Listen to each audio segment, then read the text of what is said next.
This podcast is a Christian view of the controversial subject of gender identity.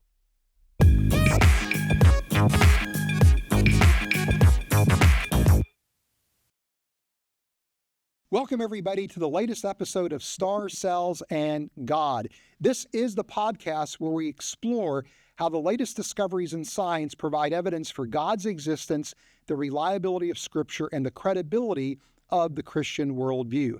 My name is Rana. I'm a biochemist and a Christian apologist, and I work for an organization called Reasons to Believe. This is the organization that sponsors this podcast thanks to the generous donations of viewers and listeners like you.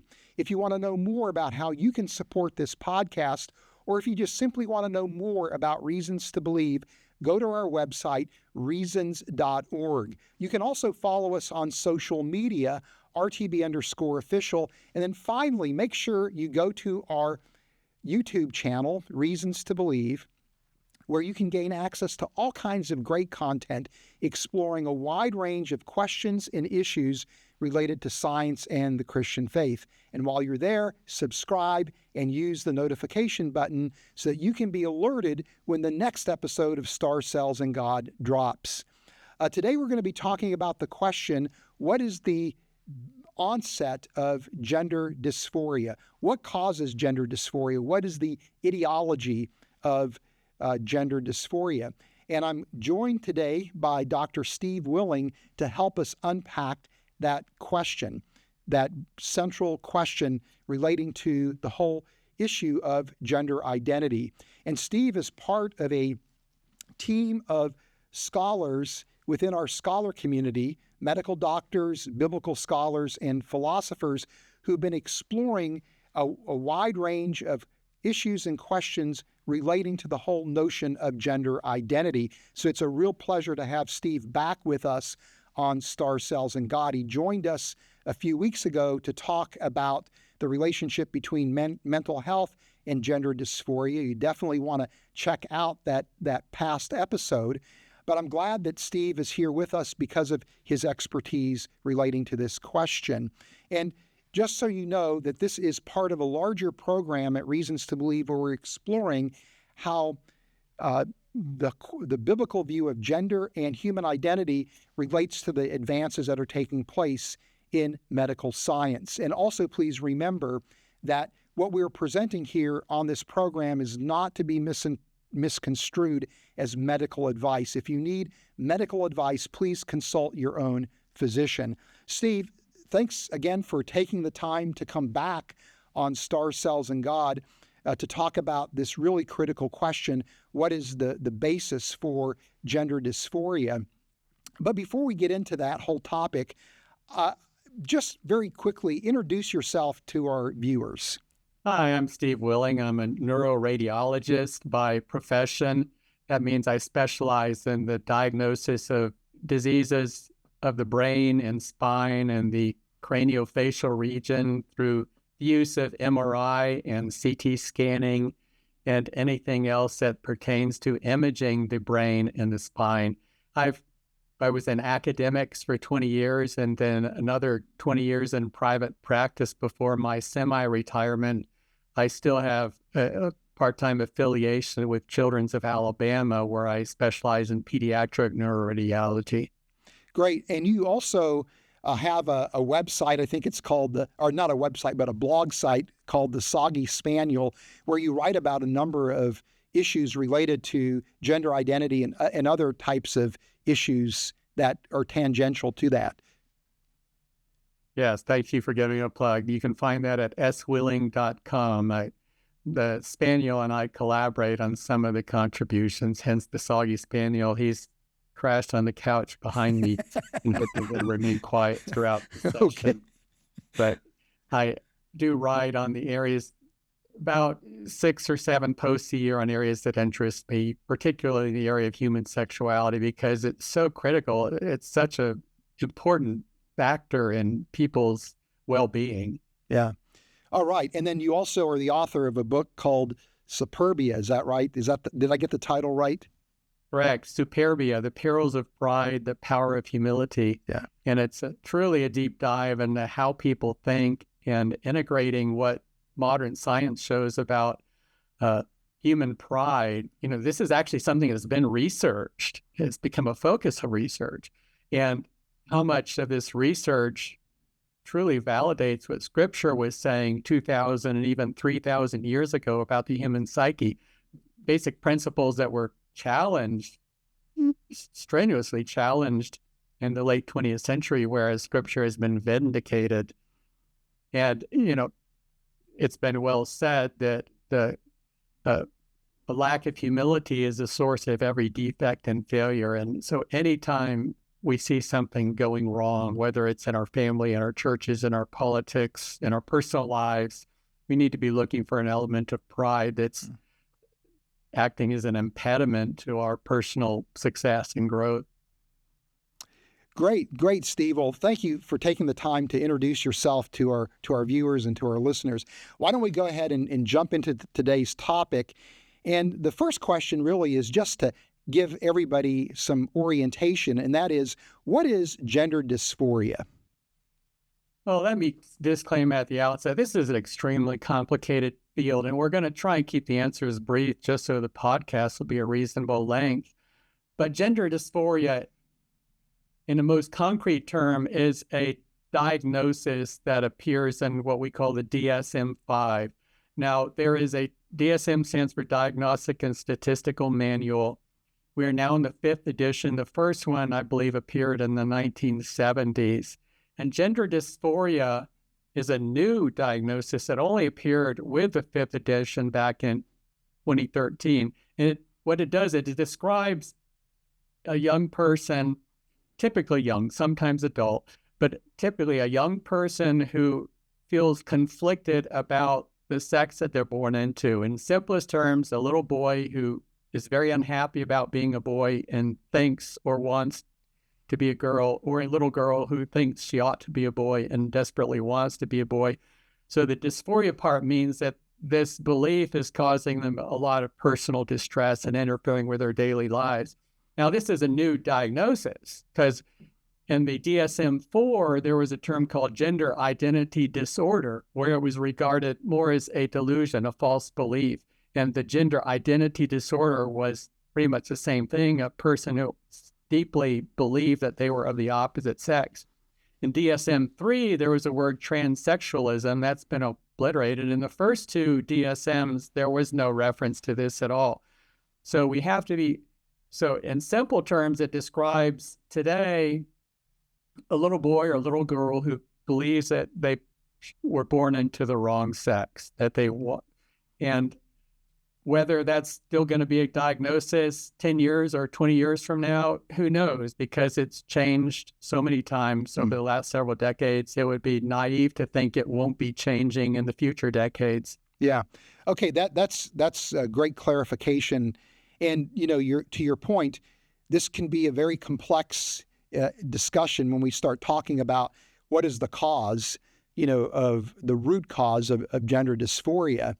And so that, again, is a great disclaimer just to let people know this is complex, and we're going to try to give some clarity and simplicity to some of these questions that I ask. But people should understand that it's a lot more complicated than maybe we even are connoting in this program. All right, so, and that leads to really the first question, which is, what are some of the challenges with determining the causes of gender dysphoria? Well, at a root is a disagreement as to what it really is. So there is a hypothesis among some in the medical community that this belief of belonging to a different sex, or maybe even a third, fourth, or 10th gender, is a reflection of some sort of ontological reality, that there is something out there that we've been missing for thousands of years, but it's really it's a fundamental part of our human nature, this thing that is being labeled as gender. So, for example, introvert, extrovert, that's something you're born more or less that characterizes your personality. It's independent of sex because both men and women, males and females, can be introverts or extroverts. Is gender something that kind of exists as a part of our nature, but is independent of our sex? Now, that's one possible explanation, but that's certainly not the only way of looking at it. Another way of looking at it, simply it's an acquired belief, just like, for instance, being an Auburn fan or a Mets fan or feeling like a deep blue patriotic American. No, it's a belief, but does it reflect some sort of higher reality? That's very difficult to prove or explain. Really, I don't know if really any scientific basis for believing that. Yeah. Okay, so that's good. That's a really good response, and hopefully helps people to get a sense for, again, the complexity. Because when you, again, trying to determine the cause and you don't really even know what it is that you're trying to determine is the cause, that can lead to some very divergent perspectives. Now, I've seen when people talk about gender dysphoria, of really categorizing it into the people that struggle with that, with gender dysphoria, is grouping into three broad categories. And it seems to me that it's valuable to talk about what those categories are, because the cause of gender dysphoria could be very much different depending on what group somebody falls into when they start describing their gender dysphoria. Yeah, I'll give a little background before describing those three groups. Now, if it is just a belief, then if we're going to look for causes, we have to look for things that cause beliefs. And that's, things like personal experience, but it's not just what you experience, but how you interpret that experience. And how we interpret an experience, say an experience related to gender, that's going to be interpreted according to our own filters, our own culture, our own society and upbringing, how we perceive that. If it's something that's reflective of deeper reality, then there are going to be other factors involved. Now, what we do know is that of the three populations, there is a very young population. Historically, this would have been the children. They would present often age 4 or 5, and definitely by age 10 with this gender dysphoria or gender identity disorder, but this distress. It was actually quite rare. Meta-analysis back in 2015 indicated that this was less than 1 in 10,000. So it's quite rare. And it remains rare in nations outside advanced Western societies. They call them weird countries, WEIRD, Western, educated, industrialized, rich, and democratic. And it's in these now that we're seeing a much higher incidence of children and young adults identifying as transgender, whereas in the non-weird countries, it remains extremely low, still well below 1 in 10,000. Now, what's characteristic of the young people is they are typically gender atypical. And what does that mean? Well, it's really nothing sophisticated. Gender atypical means basically what we used to call a tomboy, or for a girl, or maybe a mama's boy for a young man, a girl who's not stereotypically feminine, a boy who's not stereotypically masculine. And of course, that's something that's always been with us. And for most of my life, we were being taught that we should accept a diversity of gender expression, that we should treat this as normal.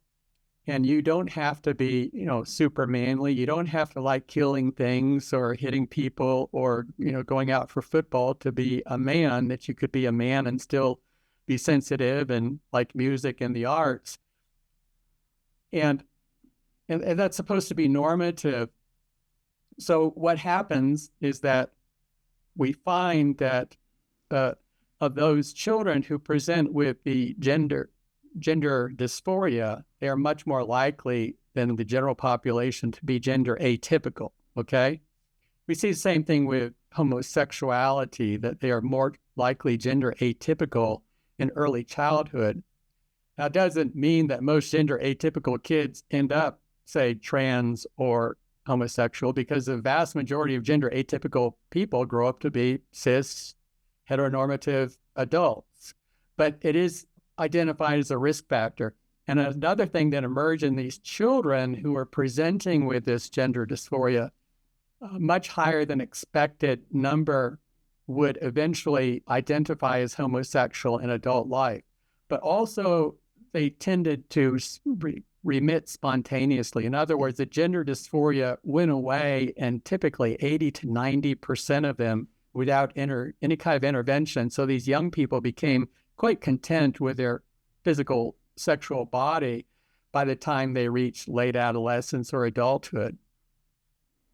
So I went on. Do you want me to go on? Yeah. And then, well, then the other historic category would be gender dysphoria in adults, right? Right. So there was a second population. There's, we think of the people like Bruce/Caitlyn Jenner or Richard Levine, who's now Rachel Levine.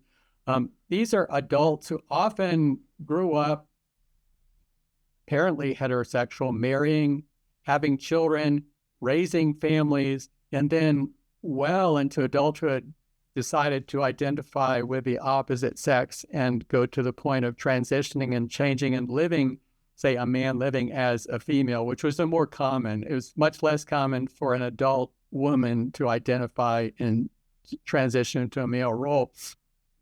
Now, Ray Blanchard, a sexologist, came out with a couple of hypotheses in the early 90s, which have more or less stood the test of time. And I don't know of any really solid competing hypotheses to this, but he just categorized them as falling into two categories. The first category was called autogynephilia.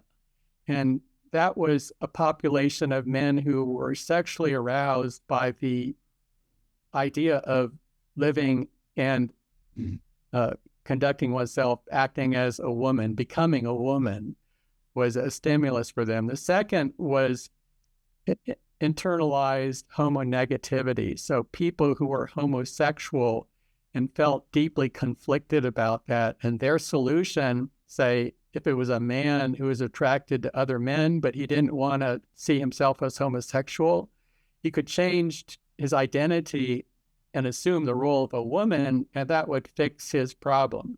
Now, I'm not addressing the merits of that thinking at all, but simply saying that was Blanchard's hypothesis, and a lot of people, he's not an outlier, a lot of people accept this as a plausible explanation for the adult transitions. Yeah, but I'm not endorsing either of those. Yeah, and then the third category would be a recent category that's been recognized called rapid onset gender dysphoria, right? So just unpack that a little bit, and then we'll return and spend a little bit more time on that, but just unpack that category. Indeed. As I mentioned, the baseline rate of gender dysphoria in young children was less than 1 in 10,000, but something started happening in the early 2010s where gender clinics were seeing skyrocketing rates of referrals, and more young people were identifying as transgender and seeking to transition to the opposite sex. This would begin with social transitioning, living as a person of the opposite sex. It would go to medicalization, where they would be given puberty blockers and later on cross-sex hormones. In other words, giving a little girl testosterone or giving a young man estrogen, onto the ultimate pathway, which would be surgical removal of the sex organs and attempting to create some sort of reproduction of the opposite sex organs within that individual. Now, what was causing this rise? It was well documented in the Tavistock referrals, for which I have a slide, and it shows that skyrocketing rates of admissions to the Tavistock Clinic, which is a gender identity service in London in the UK, administered by the National Health Service. And the referrals began to skyrocket in the 2010s. Increasingly, there were anecdotes being passed around, and parental communication, networking, concerned parents started getting in touch with one another, and this network sort of blossomed. This caught the attention of Lisa Littman, who is a physician, an OBGYN doctor with a background in public health. She was at Brown University. And this caught her attention, and she started recruiting parents of children who are going through this. And ultimately, she wrote a paper which was published at PLOS in 2018, describing what she saw as a phenomenon called rapid onset gender dysphoria. And what she was seeing was that there were several distinguishing features that separated these from the early childhood. The first was that the early childhood gender dysphoria was overwhelmingly male, whereas suddenly these adolescents who are presenting were overwhelmingly female. 75, 80, 85% were female. The second one was that there was nothing unusual in their early childhood. There was no clue whatsoever to either the parent or the child before age 10 or 12 that they were unhappy with their birth sex. There was no external evidence at all, which was not normative for gender dysphoria as previously understood. The third was that they were occurring in clusters. When you're talking about something that has an incidence of less than 1 in 10,000, you wouldn't expect to see a lot of them in one school or in one social group. Yet this is exactly what was happening. And the last common factor is they seem to spend a lot of time on social media, where they were, consuming the content produced by influencers who were active in the transgender movement and community, and they can be very persuasive. It can be presented as cool. It can be presented as a solution to all your stresses, all your emotional problems. So Lisa Littman, published this article, PLOS, in 2018 and called it Rapid Onset Gender Dysphoria. That stands sort of opposed to the competing narrative that this is a real thing, that these people really are of a different gender, and therefore we need to do all we can to affirm that gender identification. Her paper was challenged. It was temporarily retracted by PLOS, but it was republished with all the original conclusions intact. There have been follow-up articles, both challenging and validating the hypothesis.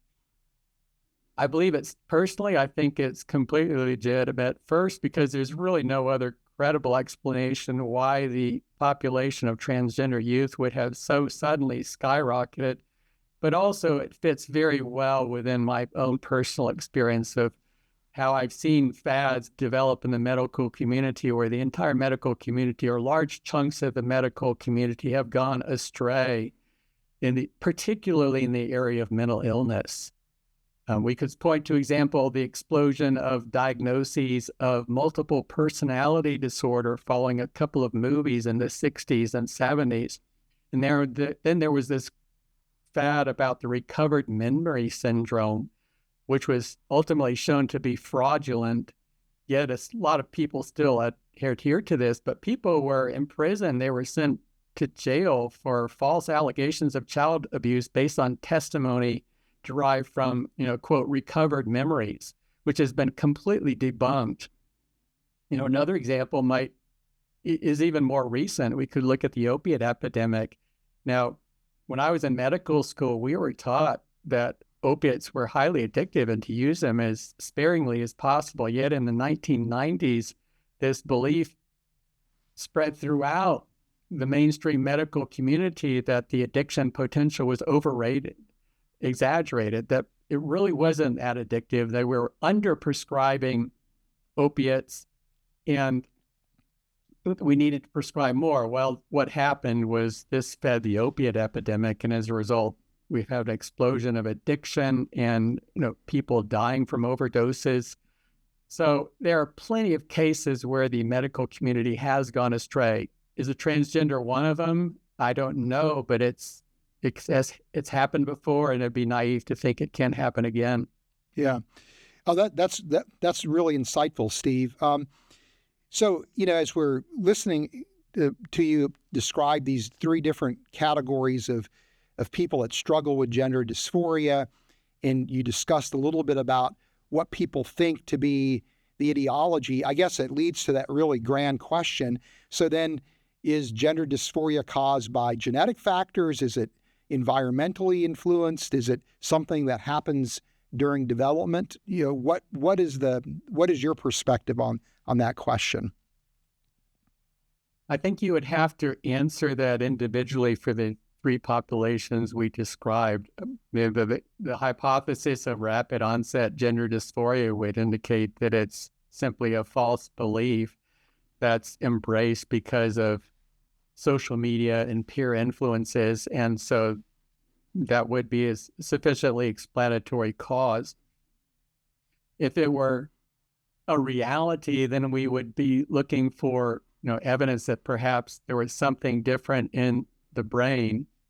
Now, if you have a materialistic view of the human person, then we are nothing more than our bodies and our brains. There's nothing spiritual outside that. So anything that exists has to be explained in material terms.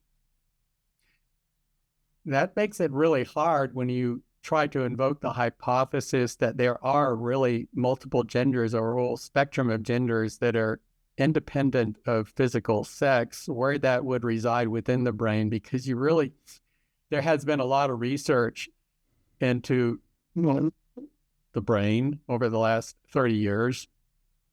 And, it's highly problematic even to tell the difference between a male brain and a female brain. I've read thousands of MRI scans really since it was first introduced into the clinical practice in the U.S., and yet I couldn't never differentiate a male brain from a female brain looking at an MRI. About the only consistent difference that's emerged between male and female brains is in size, because men are just on the average bigger. So male brains are a little bit bigger on average. But even getting down to the microscopic structure, it's very difficult. There's really been no consistent differences. There are some highly sophisticated techniques using functional imaging that purport to be able to differentiate using computer algorithms, telling a male brain from a female brain with a reasonable level of accuracy. But think about this. If it's almost impossible to tell a male brain from a female brain, how would you look at a brain that's somewhere in between and confidently assign it to either one or the other? Already we know in every area of the human brain, there's a lot of overlap. There's no absolute wall that separates male thinking from female thinking. And there are real differences between the brain, but that's more reflected in behavior. For instance, we know that young boys are less empathetic, more systems oriented, that little boys are more aggressive, little girls tend to be risk averse. And a lot of these behaviors reside in the brain, but it's not the structure, it's more like the software, it's the wiring. What happens in development is that the little boy's brain is influenced by testosterone. There are 3 peaks during lifetime for a young man. The first is in utero. The testosterone affects the developing brain. So there are established behavioral differences at the moment of birth. Slightly after birth, a few months after birth, there's a second peak of testosterone that affects the developing male brain. And then the final peak doesn't occur to adolescence. But you see, even by the time a child is 4 or 5 or 6, if they're born male, their brain has already been influenced by circulating testosterone, and they're going to have a more masculinized brain. We just don't, nobody has identified any kind of substrate, any sort of conceptual scenario where gender could exist in kind of a separate compartment of the brain or be something different and unrelated to sex. I'm still looking for that, but you won't find it. Yeah, and so this is actually a really important point that's being raised, because one of the arguments that I see that tends to try to justify transgenderism and gender dysphoria as being real and really being fundamentally biologically dictated is to say, well, that people are born with the body of a male but a brain of a female, or they're born with the body of a female but the brain of a male, and that is the fundamental basis for gender dysphoria. But as you're describing, rapid onset gender dysphoria and what we understand about it, that really seems to be, again, more in quote unquote environmental, not really genetic or even developmental. And when we talk about, the gender dysphoria in adults, that feels to me to be much more driven by environmental factors. And even when we talk about gender dysphoria in young children, that could very well be, it seems to me, largely developmental in nature. Now, granted, the genetics and environment and development all are contributors to any kind of human trait, including behavioral traits, right? And things like sexual orientation and perception of gender are going to be even probably more complex in terms of the interplay of those factors. But it seems to me that what you're saying about the brain really undermines an argument that I've seen being made to try to argue that this is fundamentally biological in nature and therefore is beyond anybody's control. Yeah, the idea that it's fundamentally biological, okay, well, explain that. Where's the evidence? Where's the model? Where in the brain would that reside? Human behavior is notoriously complicated. There are a lot of mental illnesses that are very difficult to explain or account for. For example, the personality disorders can be really disabling, yet we don't know very much about what causes them or how to fix them. On the other hand, there are a lot of mental illnesses, say depression, where we have a pretty solid grasp on what causes them and how to effectively treat them. But in the cases where we do know the causes, it always seems to end up being a multiplicity of factors. Take depression, for instance, and we know that there are biological factors. There are certainly, some genetic influences that put people more at risk than others, but those are not determinative. They're not destined to become depressed. But there are also factors in their upbringing. If they have more childhood trauma, I talked about gender atypia. If they're gender atypical, they may be more depressed. They're also more likely to be bullied. Parenting style, whether they have lived with one or both parents. And then patterns of thinking have been identified as a cause for depression. The solution, the best treatment for depression is what they call cognitive behavioral therapy, which attempts to help people think differently, to avoid the catastrophizing. In other words, thinking of everything in the worst possible way, or to overcome the sense of helplessness that is often present. So when it comes to mental issues, it's almost always a multiplicity of factors when we can figure out what is the cause or how to fix it. Yeah. Okay. So the bottom line is we really don't have a strong handle on what's the ultimate cause of gender dysphoria, but we do have some insights that suggest that this is very well could be something that is, again, psychologically or sociologically induced more so than really fundamentally biologically induced. There's something that I've heard as well known as the social construct hypothesis regarding gender. What is that, and how does that influence this whole conversation about gender dysphoria? Well, when we say something is socially constructed, and we're talking about human behavior, we're saying that it's something that is not innate. It's not biologically determined. I referenced earlier, fandom or alliances. I may identify as American. I could be passionately American. I could consider that a deep, irremovable part of my identity. But if I'd been born somewhere else, I wouldn't have identified as an American. You could deeply identify as a Palestinian, but there was no such thing before about 100 years ago. If a Palestinian were born in America, they may still be Arabic, they might still be Muslim, but they wouldn't identify as a Palestinian. They might be sympathetic to the Palestinian cause, but they wouldn't identify as a Palestinian. So what is that? How does that tie to any of this? Well, I think the term social construct really started emerging with second wave feminism, where it first surfaced was this idea that femininity, that everything pertaining to being a woman was socially constructed. This was preeminent in the thinking of Simone de Beauvoir and Judith Butler, who's still with us around. The second wave feminists were arguing that everything pertaining to be a woman is socially constructed, that it's not biologically inevitable, that men and women are fundamentally the same except for their sexual organs.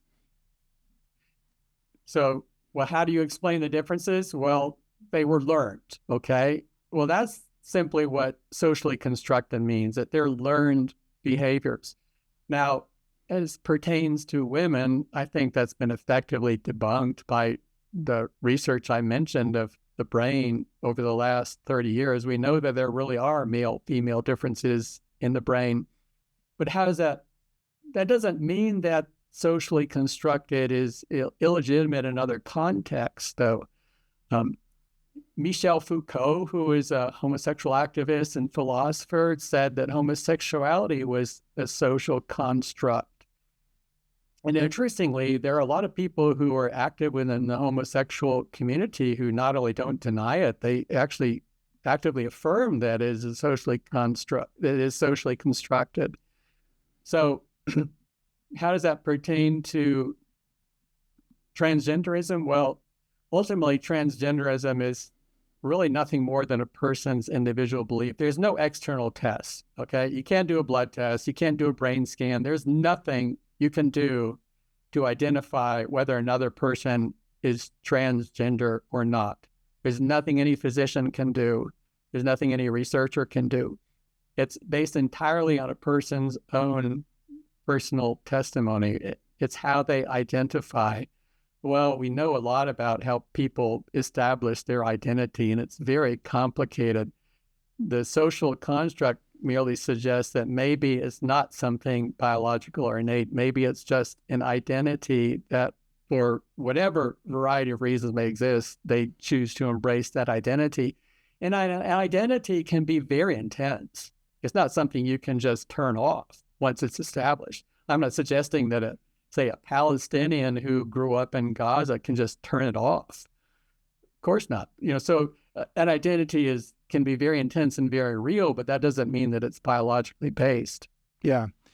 So, how would you, in a sense, kind of bottom line the discussion that we have had about, about gender identity? Because it's very clear to me, as we've discussed this, that this is really a very complex issue that we still don't have a handle on. We have some clues, we have some insights, but we don't really have a handle. So how would you kind of bottom line this whole conversation? Oh my goodness. It's so much. I think with everything, as I've written about, would be to approach it with humility. Yeah. Okay. There's no reason to be dogmatic, but on the other hand, you can be dogmatic on any part of the spectrum of opinion here.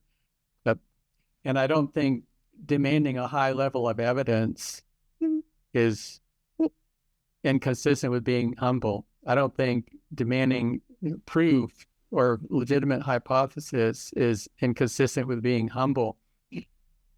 But along with that, we have to, as physicians, I think we're obligated to comply with a prime directive of medicine, which is in Latin, primum non nocere, which means above all, do no harm. Now, when we start talking about, for instance, putting young children on puberty blockers or doing irreversible surgery on pre-adults, the harms aren't there. Nobody disputes that there are harmful effects from these. The only question to be answered is whether there is any benefit that would offset the known harm. And that's been proving to be a tough nut to crack. Nobody's really shown that they can improve the outcomes by making these interventions. So the default position, from my personal perspective, would be above all, do no harm. If you can't absolutely guarantee that following a given course is going to lead to a better outcome for that specific person, then you're better off doing nothing. And it's never a matter of doing nothing either, because all these young people can benefit from counseling. They can benefit from social support and psychological support. And that's really where we need to be, I think, with these kids. So, and this is maybe piggybacking off of the point that you just made, Steve, but maybe in more pragmatic terms, what would be the takeaway that someone who is a parent that has a child who is clearly struggling with gender dysphoria, what kind of guidance would you give to that parent, keeping in mind now that we're not offering medical advice here, but this is more just kind of a general counsel? Well, the advice for any of them would be get them into good counseling. But we've seen, and it's been well documented in the history of the Tavistock Clinic, that oftentimes children are rushed into medical treatment with even the most cursory psychological evaluations. Almost all the time in the young people, there are coexistent psychomorbidities. In other words, mental illness could be childhood trauma, it could be depression, it could be anxiety, it could be a list of things, suicidal ideation. So above all, get them in good counseling, but be very wary of somebody who wants to rush into medicalization. We should be I think we should need to be skeptical of this idea that gender must be affirmed, because today, really nobody's shown that affirming him leads to particularly good or certainly not better outcomes. Yeah. Maybe now to become a little bit more theological, as Christians, what should our response be to people who are struggling with gender dysphoria? It's very easy, I think, to see, images on social media, on the news of people that are, transgender activists, and really in our heart, harbor some kind of ill feelings towards them. But the fact of the matter is there are very real people who are struggling with their perception of themselves, as being a different gender than their body dictates or indicates. What should be our response as Christians to people that are struggling with gender dysphoria? Well, in Superbia, I have an entire chapter on judgmentalism and how that is an outgrowth of pride, how we make snap judgments of other people based on their appearance. And I would encourage everybody to pursue that further, because we shouldn't be making those kind of judgments against people. Chances are that whoever we see, that they have their own story. They've certainly struggled in some domain, that they are not living the high life. They're generally not going to be very happy, well-adjusted, fulfilled people. But in fact, probably most of them are going to be experiencing a lot of pain, or they may have a lot of pain in their background. They're going to be struggling because of that. So be sensitive to the individual. Remember, every one of them is created in the image of God and of inestimable worth in God's sight. Like C.S. Lewis said, there are no ordinary people. Every one of us is, created in the image of God. But how we address individual people sort of depends on the type of relationship we have with them. It's going to be different if they're family members or children or friends or coworkers or some random person on the street. Certainly, most of them are going to have some history of trauma. They're going to have ongoing mental issues that are likely going to be depression or anxiety or suicidal thoughts.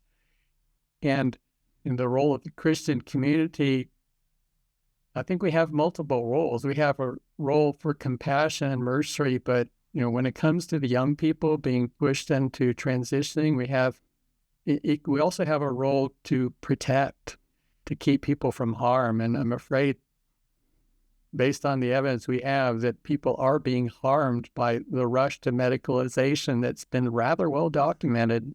One final question, Steve, and I so much appreciate your insight today. How does the angst and the pain and the uncertainty that people with gender dysphoria experience find resolution in the biblical worldview, and maybe even to some degree resolution in the hope that's promised by the gospel? Well, I looked in vain. I was very interested to see if I could find any research showing whether children raised, say, in conservative Christian households were less likely to identify as transgender than children raised in secular liberal households. I don't know if anybody's done that study. I really want to see the data if it's out there. If anybody out there listening has it, please send it to me. I'm deeply curious. But the Christian worldview has shown to be very helpful. Jonathan Haidt, who I have a very high opinion of, just came out with a book in March called The Anxious Generation. And he tracks how there's an epidemic of mental illness among Gen Z, among America's youth, that began to really take off in the early 2010s. And it's linked to the use of smartphones and the explosion and use of social media. Circling back to your question, you're wondering where I'm coming from. He identified one particular group that has really seemed to be spared the effect of this. And I'll share this slide here. You'll have it. There's one particular group where the rate of mental illness has remained remarkably stable for the last several decades. That is religiously conservative young people. The worst effects were among the secular liberal young people. There are equally bad effects among secular conservative people or religious liberals. It seemed to be just the religious conservative young people who were spared the effects of that. Well, why would that be? I think a lot of the harm that comes to youth comes from the message. It's not just the social media, it's not just the smartphones, but the content, the messaging that comes through. And that messaging includes a lot of really bad ideas about human sexuality. The children who are growing up in conservative religious households, they're probably still going to be exposed to it, but at least they're getting some counter messaging. They're learning that there are other viewpoints. So they are somewhat protected. Secondly, the Bible says a lot about what are sound patterns of thinking. The Bible teaches us to have hope. We don't have to live in guilt because we can obtain forgiveness through the gospel. There is a hope for the future. It's not just me against the world, okay? It's not like I'm a slave to my circumstances or I have to look to secular medicine or psychotherapy. I have another resource to draw upon, and that's the power of the Holy Spirit working through each and every one of us if we're new in Christ. So there are just going to be more resources out there for the young religious people to protect them from some of these messages. Yeah. I go back to a talk I heard from Katie McCoy, and I'd be interested in your reaction to this, Steve. And she's written about issues relating to gender identity.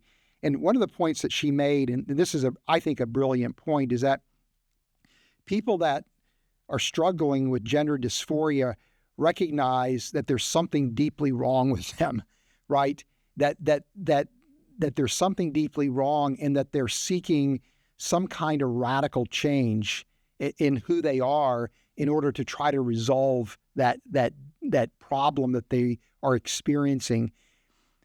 And her point is that this is exactly what the gospel provides us, is this recognition that as sinners, there is something wrong with us, right? Something deeply wrong at our very core, and that, it's through the gospel that we can undergo a radical transformation that makes things right and gives us hope and gives us our true identity. I'm just curious. I thought her ideas were brilliant, but her insight and perception was brilliant. And I'm just curious how you would react to what she said. Well, that's very much along the lines of Rosaria Butterfield, who had an article recently. I'm sorry, I can't remember where it was. Maybe it was in Public Discourse or First Things, but John Stonestreet pointed it out at the Breakpoint site. Rosaria Butterfield is fairly well known for having been a liberal feminist and living in a homosexual relationship for years. And she came to Christ and now is married to a pastor in the Presbyterian Church of America. But she was talking about the homosexual community, and she said when she was there, the real challenge was they couldn't really ever get away with the sense that there was something fundamentally wrong with this. And they tried to suppress that feeling by having more public acceptance, by kind of accomplishing what has been accomplished in the last several decades, but it hasn't cured that sense of unease, that internal sense that there is something fundamentally wrong. I would interpret that as evidence of natural law, that God designed us in a certain way to live according to certain patterns, and if we violate those principles, that it's just not going to end well for us. And we can see that across so many areas of life. Yeah. Well, Steve, I really very much appreciate you taking the time to be with us to talk about this very difficult issue, not only in terms of the social implications and the theological implications, but just scientifically a very difficult question. What is the cause of gender dysphoria? But I thought you did a masterful job. I appreciate it very much and would love to have you back on Star Cells and God to continue conversations related to the work of the gender identity team at Reasons to Believe. So I'm going to go ahead and bring the program to a close, and I just remind people to check out our website, reason.org, to follow us on social media, RTB_official. Go to our YouTube channel, Reasons to Believe, and subscribe. And then finally, we would be interested in your thoughts about today's discussion. So to make use of the comments section to let us know what you're thinking and how you react to what we discussed today. And I'm going to leave you with this final thought before we bring everything to a close. The more that we have, sorry. It's okay. I'm going to leave you with this final thought as we close. The more that we know about science, the more that we have reasons to believe. Until next time.